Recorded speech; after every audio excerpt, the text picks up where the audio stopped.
સુરતના ઉમરપાડામાં ખાતર માટે પડાપડી જોવા મળી રહી છે। મર્યાદિત ખાતરનો જથ્થો મળતો હોવાથી લોકો લાઇનમાં ઊભા રહેવા માટે મજબૂર બન્યા છે।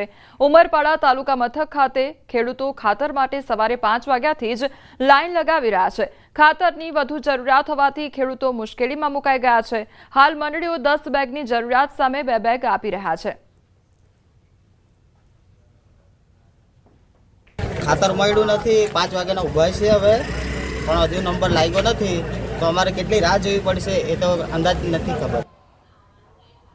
બનાસકાંઠાના નાગલા ગામે વરસાદી પાણી ભરાઈ ગયા છે। થરાદના નાગલા ગામના આકાશી દ્રશ્યો સામે આવ્યા છે। 200 થી વધુ હેક્ટર જમીન પાણીમાં ગરકાવ થઈ ગઈ છે તો ગામ ફરતે પાણી ભરાતા લોકો મુશ્કેલીમાં મુકાઈ ગયા છે। પાણી અંગે નાગલા ગ્રામ પંચાયતના સરપંચ દ્વારા ધારાસભ્યને પણ પત્ર લખી રજૂઆત કરવામાં આવી હતી। જૂના ગામ તળમાં પાણી ભરાતા આવન જાવનનો રસ્તો પણ બંધ થઈ ગયો છે। વરસાદી પાણીનો નિકાલ નહીં કરવામાં આવે તો રોગચાળો ફાટી નીકળે તેવી પણ ભીતિ સેવાઈ રહી છે।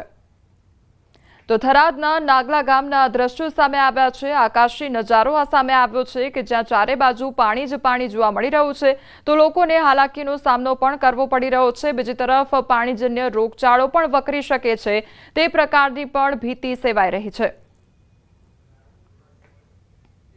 ગ્રામ પંચાયત બધું પાણી છે અને રસ્તો પણ ચાલવાનો મુશ્કેલ છે અને તો આનો પાણીનો કાયમી નિકાલ કરે અને સરકારે 13.5 કરોડનું પાણી નિકાલ માટે નર્મદાને નાખવા માટે પાઇપલાઇનને સંપ બનાવવાની હતી પણ કોન્ટ્રાક્ટરની બેકાળજીને લીધે બન્યું નથી।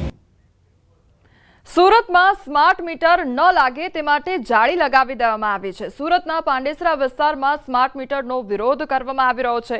લોકોએ જૂના મીટર પર લોખંડની જાળી લગાવી દીધી છે। લોખંડની જાળી મારી મીટર બચાવવાનો પ્રયાસ તેમના દ્વારા હાથ ધરવામાં આવ્યો છે। તો સુરતની આ ઘટના સામે આવી છે કે જ્યાં સ્માર્ટ મીટરનો લોકો દ્વારા વિરોધ કરવામાં આવી રહ્યો છે તો જૂના મીટરોમાં જાળી લગાવી દેવામાં આવી છે।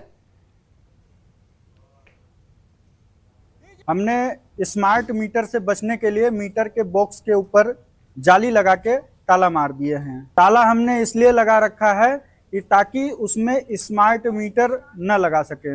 हमें स्मार्ट मीटर के ऊपर 1% भी भरोसा नहीं है। हम पुराने वाले मीटर से खुश हैं।